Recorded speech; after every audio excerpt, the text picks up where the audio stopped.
Sveiki visi. Taigi šiandien parodysiu, kaip su ChatGPT lengvai susitvarkyti su Excel dokumentais, kurti formulės bei analizuoti duomenis. Pats asmeniškai labai daug naudoju ChatGPT 4o darbe, kai tai susijęs su Excel lentelėmis.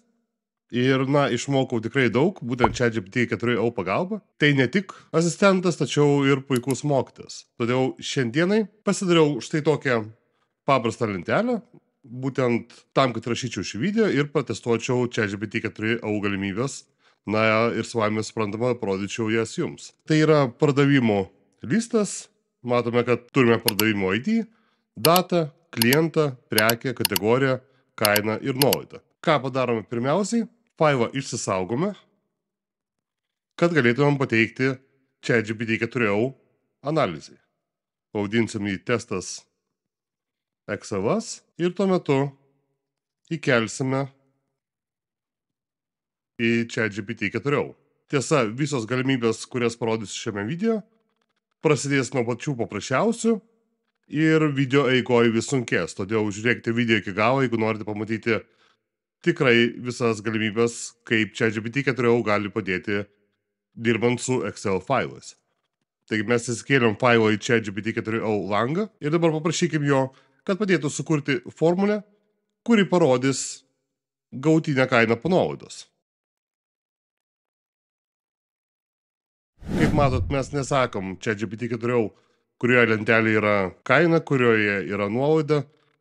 ChatGPT 4o pats išanalizuos dokumentą ir supras, kur yra kokie duomenys ir ko mes iš jo norim. Tai kaip matom, pateikė interaktyvų dokumentą ir pateikė paaiškinimą. Taigi mūsų lentelėje buvo 7 ir pridėjo 8 stulpelį, kuriame matome galutinę kainą. Papasako, kaip tai padaryti, kad tai iš galutinės kainos atimam kainą ir gaunam nuolaidą. Ko gero, labiau pažengusiam Excel vartotojam tai savaime suprantama, tačiau nauji vartotojai, kurie tik tai mokosi, kaip naudotis Excel, tokie paprasti patarimai ir pamokos, labai padės. Kaip matom, viskas yra teisingai ir mes ne tik supratom, kaip tai reikia padaryti, tačiau štai čia galima atsisiųsti pataisytą dokumentą, kuriame jau yra įdiegta formulė. Gerai, tai buvo labai paprasta užduotis. Dabar aš norėsiu sužinoti,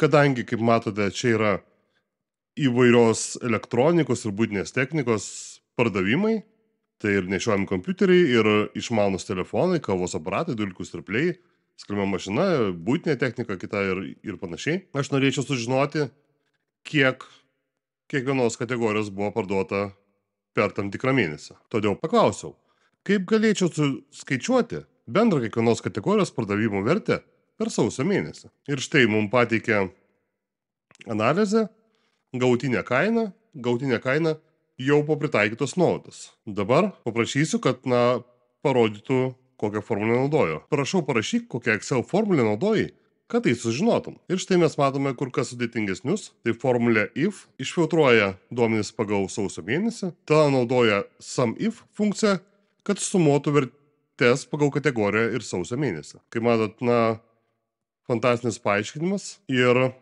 tiesiog galim analizuoti ir mokytis. Sekantis, ką norėčiau paprašyti ChatGPT 4o, kaip analizuoti duomenis naudojant pivot tables. Daug kas, ko gero, esate susidūrę, kas nesusidūrėt, tuomet jums bus naujiena, kurią išmoksit pono Oblio kanale. Kadangi žinome, kad duomenis galime analizuoti pačiame Excel faile, todėl paklausiau ChatGPT 4o, kaip sukurti pivot tables pačiame Excelio dokumente. Ir štai turim aprašymą, kaip tai padaryti ir tiksliai, kur tai sužymėti ir kaip ką įdėti. Vėlgi, fantastinis dalykas, įgyjant naujas žinias. Pakartotinai kelsiu mūsų failą, kad jo nepamirštų. Ir dabar paprašysiu, kad ChatGPT 4o sukurtų keletą grafikų, kurie atvaizduoja pardavimų duomenis. Ir kaip matom, ChatGPT 4o analizuoja iš naujo įkeltą mūsų Excel dokumentą. Tarp kitko rekomenduoju po keletos užklausų iš naujo įkelinėti dokumentą, kad ChatGPT 4o nepasiklystų, nors tokiano langas yra gana nemažas, tačiau kartais jis susimaišo ir sumaišo lenteles, sumaišo mūsų kiautą ir pačią kurtą. Todėl, nėra sudėtinga tiesiog pakartotinai kelti dokumentą tam, kad gautumėt, geriausius rezultatus. Gerai, štai paprašėm lentelių ir matom, kad pardavimų vertė sausio mėnesį pagal kategorijas reikės pakoreguoti, nes prieš tai prašėm tik tai sausio, dabar aktualu buvo visi 4 mėnesiai, kurie buvo lenteliai. Taigi, va čia matom plačiau, kaip skiriasi pardavimai ir čia matom kainą ir datą. Ir mūsų klientai. Taigi daugiausiai prekių nusipirko Petras Petraitis. Ona Onaitytė nusipirko šiek tiek mažiau nei už 8 tūkstančius ir Jonas Senaitis pirko už maždaug 7,5 tūkstančio. Dar užklausiu ChatGPT 4, kad sukurtų grafikus ir palygintų, kiek ir kokių prekių pirko skirtingais mėnesiais. Ir kaip matom, rezultatas labai greitas. Turim grafą, turim apačioje mėnesius, turim vienetus ir labai lengva analizuoti. Ir lygiai taip pat galim užduoti pačius įvairiausius klausimus, kurie mus domina apie kažkokį dokumentą. Ir ar tai klientai, ar tai formulės, ar išvedimas kažkokiu dar jum aktualių dalykų.